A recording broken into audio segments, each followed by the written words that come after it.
A project to 3D print bulky components in space rather than bring them up there has collected a $73.7 million contract from NASA to demonstrate the technique in space.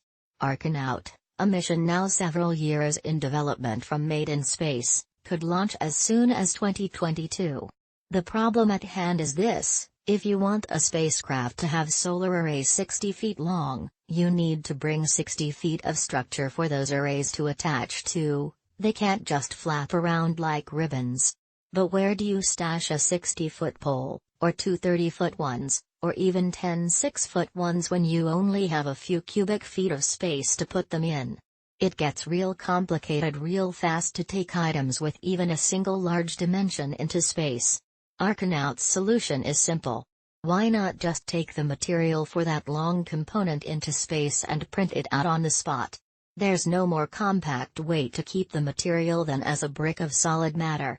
Naturally, this extends, so to speak, to more than simply rods and poles, sheets of large materials for things like light sails, complex interlocking structures on which other components could be mounted. There are plenty of things too big to take into space in one piece, but which could be made of smaller ones if necessary. Here's one made for attaching instruments at a large fixed distance from a central craft. Made in Space already has contracts in place with NASA, and has demonstrated 3D printing of parts aboard the International Space Station. It has also shown that it can print stuff in an artificial vacuum more or less equivalent to a space environment. The demonstrator mission, Archinaut 1, would launch aboard a Rocket Lab Electron launch vehicle no earlier than 2022, and after achieving a stable orbit, begin extruding a pair of beams that will eventually extend out 32 feet. Attached to these beams will be flexible solar arrays that unfurl at the same rate, attached to the rigid structures of the beams. When they're finished, a robotic arm will lock them in place and do other housekeeping.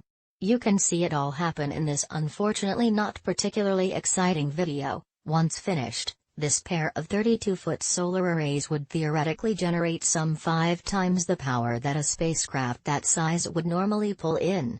Because spacecraft are almost without exception power-starved systems, having more watts to use or store for the orbital equivalent of a rainy day would certainly be welcome.